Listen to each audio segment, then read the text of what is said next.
Hey guys, as I'm walking Rocky through the nature path, I came across this. I'm not really sure what the hell that is. I don't know what that is. If it's somebody's tent or if somebody's in there. I'm afraid to walk past it. I think I'm going to call the police. I'm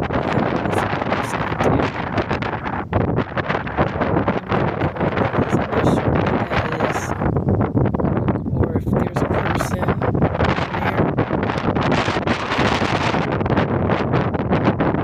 there. We have a lot of people that live outside all year round, even in the dead of winter. In Colorado, it's kind of normal. It has been normalized to live outside.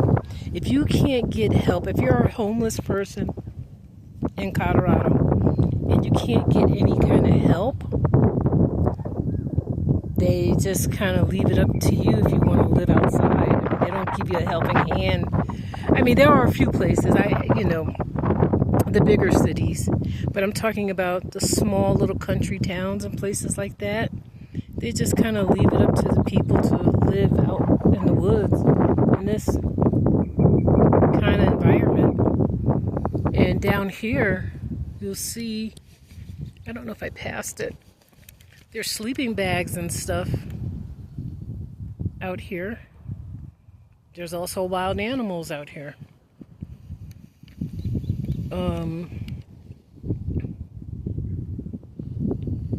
I don't know what that is. I don't know what that is. I'm scared, and Rocky, he's growling. Anyway, you just never know. Never know, guys. But this missing person happens to be a psych patient. The person has schizophrenia. And they said it's a female, but it's a person that looks like a boy. Looks like a boy. And the person's been missing for several weeks now. The person's not on medication. And it's sad. It's very sad that this person just kind of left or disappeared. I'm praying and hoping that the person is safe somewhere, maybe in another state where they're getting help.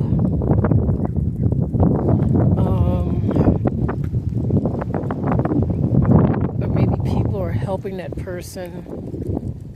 People walk around with hoodies on. Even in the hottest days, they cover their heads and their faces. They don't want no one talking to them. They don't want to be bothered. I'm just hoping that, like I said before, that this missing person is okay and is getting help somewhere else. I know that a few times when I was homeless, the bigger city like Colorado Springs, they have a very nice homeless shelter. I utilized them before. They don't really pressure people about what's going on. They have an intake. They'll ask you questions like, where was the last place that you slept? Where did you sleep last night? Etc., etc. They allow you to have a job. There are some people who are living in the shelter full time and work. They allow you to bring your pets. You can bring your pets at this shelter in Colorado Springs. It's very nice. This is a large campus. The food kind of sucks, though. I will admit, the food is not the greatest. It's your basic, like oatmeal, cold cereal. Maybe on a good day, you'll get some cold cereal. They have several programs. One of the programs is where, like, say for example, you had a job, you lost your unemployment or whatever, and you need training. You have to stay at the shelter full time. They have a bed for you. You get the better food. So they do have a catering service run by the homeless people, and you have catered food that they make, the better food. And it's a good program. They help people with training and getting them in apartments and stuff. But I'm going to, I think this is the missing person. Yeah, here it is. Christina Sanchez. This is the person that's missing. Scary. This is the person. Christina suffers from schizophrenia and is not currently on her medication. She was last seen on Main Street in Trinidad, Colorado on April 19, 2025. She may be wearing a boot cast and is usually wearing glasses, possibly with a broken lens. If you see Christina, be aware that she may be in a distressed or agitated state. Try not to approach, and please call the numbers below immediately.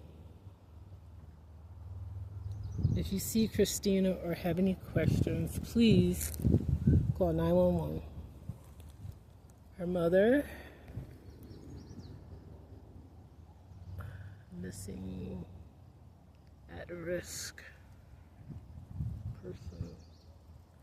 So we're praying for Christina Sanchez. We are praying for you. We are praying for you. I worked with a Sanchez. This is a small community out here, guys. I had worked with a Sanchez. I'm wondering if this is a relations to the person that I worked with. I know that that's a basic Hispanic name. She kind of resembles my coworker, this lady. She kind of resembles her. I wonder if there's any relations. There's a lot of families that have been living out here for generations, and people are very related to each other. Just like typical small mining community or small community in general, where people have been living here for generations, pioneer families and stuff like that. And the ones who chose to stay, they tend to be, you tend to find a lot of people who are cousins of cousins of cousins of cousins of cousins. And, you know, they have the nepotism things going on. You know, they want to hire their own blood. Like the last job that I had, everybody was related to each other. I didn't really like that, because how can you put someone in check for not doing their job and then you have to go home with them? I would think that would cause a lot of marital disruption. But that's how it is.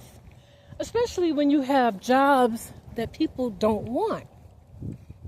You know, there's a lot of jobs out there that people, they don't want the jobs. So they have to do what they got to do and hire people. They have to hire, even if it's within families. You know, they have to fill up those gaps somewhere. They're good paying jobs, but a lot of people just don't want to do them. lot of people just don't want to work in general. COVID, I don't know what COVID did to people. It messed with people's heads.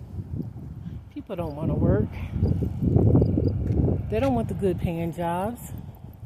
And it looks like nowadays, people, they really don't even care about having the finer things in life. I think people just want happiness. You know, material stuff doesn't make you happy. We all know that. Comes and goes. And you know what? I'm not gonna get too political. I don't really like politics, but I listened to Trump, you know, with some of his interviews. Not all, but a lot of his interviews, he kind of makes sense. A little girl don't need 30 dolls. She just needs 2. She needs a boy and a girl doll. That's it. That's it. The kids don't need all of this accessories and all these extra stuff. It doesn't make sense for parents to go and buy all this crap. Show them love. If you show your kids love and attention, they'll be happy and satisfied with that. They'll play with the toys for a little bit. They'll be happy for a minute or two. Then they'll put that toy down. But they want attention and love from the parent. Okay? That's what they want. Not the materialistic stuff. People need to start teaching their kids and grandkids about saving money. Saving for a rainy day. Saving for hardship. You know, we're going through some turbulent times right now. And